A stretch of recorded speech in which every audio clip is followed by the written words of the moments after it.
ನಮಸ್ಕಾರ. ನನ್ನ ಹೆಸರು ಸೈಯದ್ ಇಮ್ರಾನ್ ತಹಸೀರ್, ಅರ್ಥಶಾಸ್ತ್ರ ವಿಭಾಗ, ಸಹಾಯಕ ಪ್ರಾಧ್ಯಾಪಕರು, ಸರ್ಕಾರಿ ಪ್ರಥಮ ದರ್ಜೆ ಕಾಲೇಜು, ನ್ಯಾಮತಿ. ವಿದ್ಯಾರ್ಥಿಗಳೇ, ನಾವು ಹಿಂದಿನ ತರಗತಿಯಲ್ಲಿ ಸ್ಕಿಮ್ಮಿಂಗ್ ಪ್ರೈಸ್ ಪಾಲಿಸಿ ಅಂದರೆ ಹೊಸ ಸರಕುಗಳ ಒಂದು ಬೆಲೆ ನಿರ್ಣಯಕ್ಕೆ ಸಂಬಂಧಪಟ್ಟಂತೆ ಬಾಚಿ ತೆಗೆಯುವ ನೀತಿ, ಸ್ಕಿಮ್ಮಿಂಗ್ ಪ್ರೈಸ್ ಪಾಲಿಸಿ, ಇದರ ಅರ್ಥದ ಬಗ್ಗೆ ನಾವು ತಿಳ್ಕೊಂಡಿದ್ದೀವಿ. ಏನಿದು ಸ್ಕಿಮ್ಮಿಂಗ್ ಪ್ರೈಸ್ ಪಾಲಿಸಿ ಅಂದರೆ, ಒಂದು ವಸ್ತುವನ್ನು ಉತ್ಪಾದಿಸಿ ಮಾರುಕಟ್ಟೆಗೆ ಪರಿಚಯಿಸಿದ ಕೂಡಲೇ ಹೆಚ್ಚಿನ ಬೆಲೆಯನ್ನು ವಿಧಿಸಿ ಒಂದು ಮಾರಾಟ ಮಾಡುವ ಒಂದು ವಿಧಾನವೇ ಅಥವಾ ಬೆಲೆ ನಿರ್ಧಾರ ಮಾಡುವ ಒಂದು ನೀತಿಯೇ ಸ್ಕಿಮ್ಮಿಂಗ್ ಪ್ರೈಸ್ ಪಾಲಿಸಿ. ಈ ಸ್ಕಿಮ್ಮಿಂಗ್ ಪ್ರೈಸ್ ಪಾಲಿಸಿಯಲ್ಲಿ ಆದಷ್ಟು ಪ್ರಾರಂಭಿಕ ಹಂತದಲ್ಲಿ ಬೆಲೆ ಹೆಚ್ಚಿನ ಪ್ರಮಾಣದಲ್ಲಿ ನಿರ್ಧಾರ ಮಾಡ್ತಾರೆ. ಯಾಕೆಂದರೆ ತದನಂತರ ಭವಿಷ್ಯದ ಬಗ್ಗೆ ಏನು ನಿರ್ಧಾರ ಮಾಡೋಕ್ಕಾಗಲ್ಲ. ಯಾಕೆಂದರೆ ಭವಿಷ್ಯ ಅನಿಶ್ಚಿತವಾಗಿರುತ್ತೆ. ಒಂದು ಸರಕು ಸೇವೆಗಳ ಬೆಲೆ ಮುಂದೆ ಹೆಚ್ಚಾಗಬಹುದು, ಹೆಚ್ಚು ಇದ್ದು ಲಾಭ ಗಳಿಸ್ಬೋದು ಎಂಬುದು ಸಂಶಯ ಇರುತ್ತೆ. ಅದೇ ನಂತರ ಸ್ವಲ್ಪ ಸಮಯದ ನಂತರ ಪೈಪೋಟಿ, ಕಾಂಪಿಟೇಷನ್ ವಿಲ್ ಬಿ ಪ್ರಾರಂಭ ಆಗುತ್ತದೆ. ಆದ ಕಾರಣದಿಂದ ನಾವಿಲ್ಲಿ ಪ್ರಾರಂಭದಲ್ಲಿ ಏನು ಮಾಡ್ತಾರೆ, ಮಾರಾಟಗಾರರು ಹೆಚ್ಚಿನ ಬೆಲೆಯನ್ನು ವಿಧಿಸಿ ಲಾಭ ಗಳಿಸೋಕ್ಕೆ ಪ್ರಯತ್ನ ಮಾಡ್ತಾರೆ.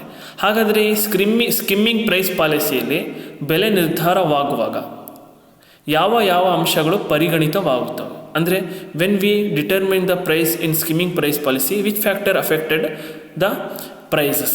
ನೋಡಿ, in skimming price policy will be adopted by dividing the market into 2 different groups.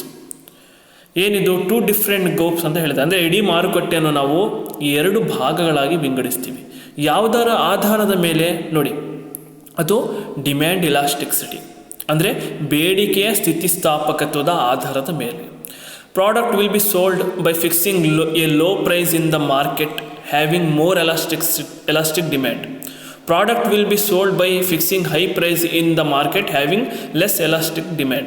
ಇಲ್ಲಿ ನೋಡಿ, ಬೇಡಿಕೆಯ ಸ್ಥಿತಿಸ್ಥಾಪಕತ್ವದ ಆಧಾರದ ಮೇಲೆ ಇಲ್ಲಿ ಬೆಲೆ ನಿರ್ಧಾರ ಆಗುತ್ತೆ.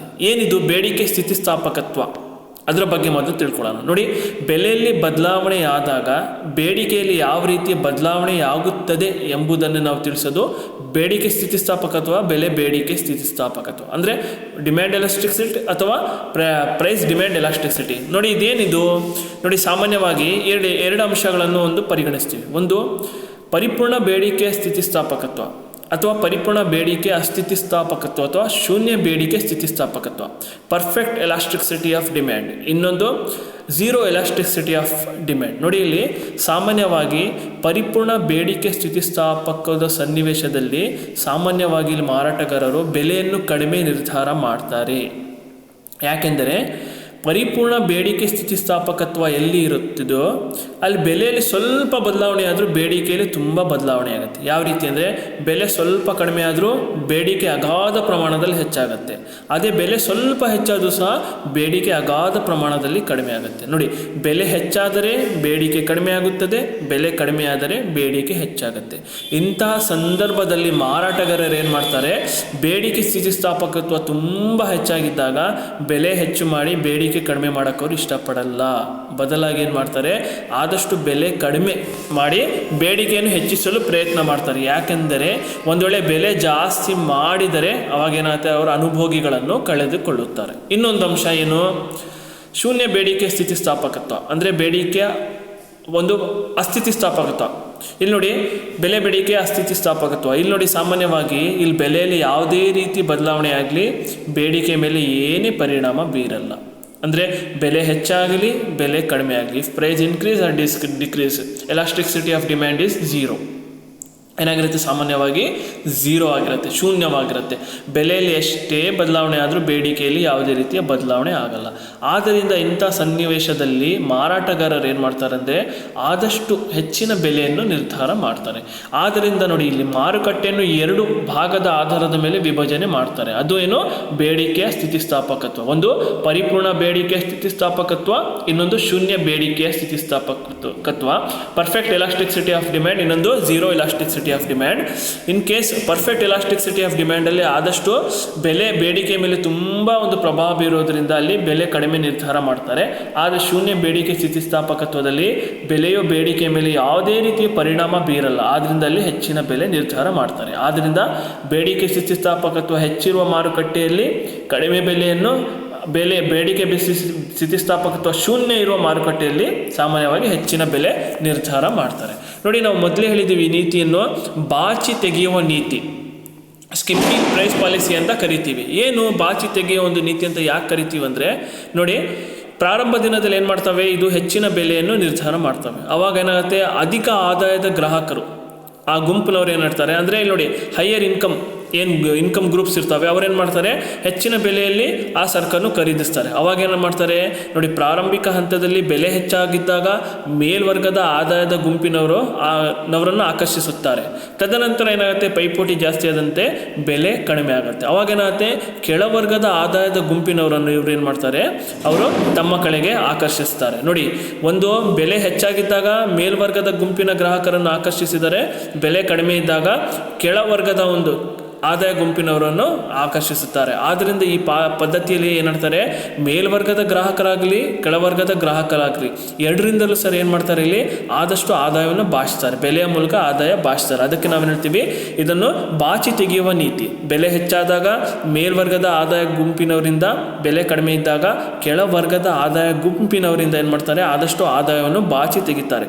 ಇದರಿಂದ ನಾವು ಇದಕ್ಕೆ ಏನು ಹೇಳ್ತೀವಿ, ಬಾಚಿ ತೆಗೆಯುವ ನೀತಿ ಅಂತ ಕರಿತೀವಿ. ನೋಡಿ, ಇನ್ನೊಂದು ಕೆಳಗೆ ನೋಡಿ, this price policy skim the market stage by NTL stage by stage. ಅಂದರೆ in the NTL days when price is fixed high, only high income groups consumers can be attracted.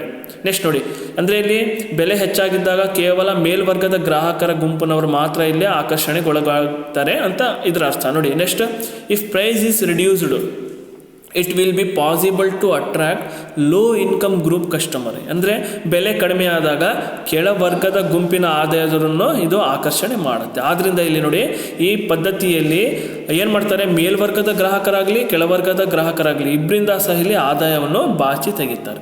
Next ಇನ್ನೊಂದು ಅಂಶ ಏನು ಹೇಳ್ಬೇಕಂದ್ರೆ, ಇಲ್ಲಿ ನೋಡಿ, ಈ ಪದ್ಧತಿಯಲ್ಲಿ ಗಂಡಾಂತರಗಳು ರಿಸ್ಕ್ ಏನೂ ಇರಲ್ಲ. ಯಾಕಂದರೆ ನೋಡಿ, ಈಗ ಪ್ರಾರಂಭದಲ್ಲಿ ಬೆಲೆ ಹೆಚ್ಚು ಮಾಡಿ ನಿರ್ಧಾರ ಮಾಡ್ತಾರೆ, ಅದರಿಂದ ಏನಾಗುತ್ತೆ, ಆದಷ್ಟು ಹೆಚ್ಚಿನ ಆದಾಯ ಪಡೀತಾರೆ. ಆದರೆ ಭವಿಷ್ಯ ಅನಿಶ್ಚಿತವಾಗಿರೋದು, ಏನು ಗಂಡಾಂತರ ಏನು ಸನ್ನಿವೇಶ ಬರುತ್ತೆ ಅಂತ ಹೇಳೋಕ್ಕಾಗಲ್ಲ. ಅವಾಗ ಅಂಥ ಗಂಡಾಂತರ ಸನ್ನಿವೇಶ ಹೆಚ್ಚಾದಾಗ ಬೆಲೆ ಕಡಿಮೆ ಆಗಬಹುದು. ಅವಾಗೇನಾಗುತ್ತೆ, ಇಲ್ಲಿ ಆದಾಯ ಅನಿಶ್ಚಿತವಾಗಿರುತ್ತೆ, ಆದರೆ ಪ್ರಸ್ತುತ ಆದಾಯ ಮಾತ್ರ ನಿಶ್ಚಿತ ಆಗಿರುತ್ತೆ. ಯಾಕಂದರೆ ಸ್ಟಾರ್ಟಿಂಗಲ್ಲಿ ಬೆಲೆ ಜಾಸ್ತಿ ಮಾಡಿ ನಿಗದಿ ಮಾಡುವುದರಿಂದ ಹೆಚ್ಚಿನ ಪ್ರಮಾಣದಲ್ಲಿ ಆದಾಯ ಮತ್ತು ಲಾಭ ಬರುತ್ತೆ. ಆದರೆ ಭವಿಷ್ಯ ಅನಿಶ್ಚಿತವಾಗಿರುತ್ತೆ, ಆದ್ದರಿಂದ ಇಲ್ಲಿ ಆದಾಯ ಸಹ ಅನಿಶ್ಚಿತವಾಗಿರುತ್ತೆ. ಆದ್ದರಿಂದ ಈ ಒಂದು ವಿಧಾನದಲ್ಲಿ ಯಾವುದೇ ರೀತಿಯ ಭವಿಷ್ಯದಲ್ಲಿ ಗಂಡಾಂತರ ಎದುರಿಸಿರೋ ಒಂದು ಸನ್ನಿವೇಶ ಬರಲ್ಲ. ಯಾಕಂದರೆ ಪ್ರಸ್ತುತದಲ್ಲಿ ಹೆಚ್ಚಿನ ಬೆಲೆ ನಿಗದಿ ಮಾಡಿ ಇಲ್ಲಿ ಆದಷ್ಟು ಹೆಚ್ಚಿನ ಆದಾಯ ಗಳಿಸ್ತಾರೆ. ಧನ್ಯವಾದಗಳು. ನೋಡಿ, next MCQs. In skimming price policy market have more elastic demand, which type of price fixed. ಅಂದರೆ ಬೇಡಿಕೆ ಸ್ಥಿತಿಸ್ಥಾಪಕತ್ವ ಹೆಚ್ಚಾಗಿದ್ದಾಗ ಬಾಚಿ ತೆಗೆಯುವ ನೀತಿಯಲ್ಲಿ ಯಾವ ರೀತಿ ಬೆಲೆ ನಿರ್ಧಾರ ಆಗುತ್ತೆ. A low price, B high price, C average price, D none of the above. ನೋಡಿ, ಮೊದಲನೇದು ಆನ್ಸರ್ ಎ ಲೋ ಪ್ರೈಸ್ ಅಂದರೆ ಕಡಿಮೆ ಬೆಲೆ. ಎರಡನೇದು, in skimming price market have less elastic demand, which type of price fixed. ಅಂದರೆ ಬಾಚಿ ತೆಗೆಯುವ ನೀತಿಯಲ್ಲಿ ಒಂದು ವೇಳೆ ಬೇಡಿಕೆ ಸ್ಥಿತಿಸ್ಥಾಪಕತ್ವ ತುಂಬ ಕಡಿಮೆ ಇದ್ದಾಗ, ಶೂನ್ಯ ಇದ್ದಾಗ, ಬೇಡಿಕೆ ಸ್ಥಿತಿಸ್ಥಾಪಕತ್ವ ತುಂಬ ಕಡಿಮೆ ಇದ್ದಾಗ ಅವಾಗ ಏನಾಗುತ್ತೆ, ಇಲ್ಲಿ ಸಾಮಾನ್ಯವಾಗಿ ಯಾವ ರೀತಿಯ ಒಂದು ಬೆಲೆ ನಿರ್ಧಾರ ಆಗುತ್ತೆ. ಒಂದು A low price, B high price, C average price, D none of the above. ನೋಡಿ, ಸರಿಯಾದ ಉತ್ತರ ಬಿ ಹೈ ಪ್ರೈಸ್. ಧನ್ಯವಾದಗಳು.